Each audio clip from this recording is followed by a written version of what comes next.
ఎందుకు వేయాలి జగన్ కోట? జగనే కదా మనకు మంచి చేస్తుంది. ఎట్లా చేయాలి? ఏం చేయాలి మంచి? ఎట్లా నీకేం మంచి చేయాలి చెప్పురా? అనంతపురంలో నీళ్ళు లేవు కదా ఒక చెరువులా, ఆ నీళ్ళు ఏదో ఉన్నాయి. ఎట్లా తిప్పించినారా అది చెప్పు ఫస్ట్. లోడి తిప్పించినాడు జనాలతో. ఇప్పుడు నీకు ఓటు హక్కు లేదు కదా ఓటేయడానికి జగన్ కి. ఇప్పుడు చంద్రబాబు నాయుడికి ఎవరు ఓటేసే వాళ్ళు లేరు. ఎందుకు?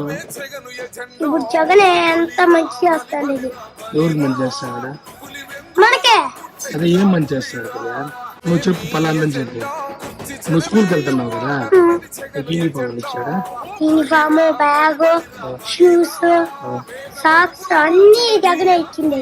నాకున్నంత మంది స్టార్ క్యాంపెయినర్లు దేశ చరిత్రలోనే కాదు రాజకీయ చరిత్రలోనే ఎవరు కూడా ఉండరు అని చెప్పి కూడా ఈ సందర్భంగా తెలియజేస్తా ఉన్నాను.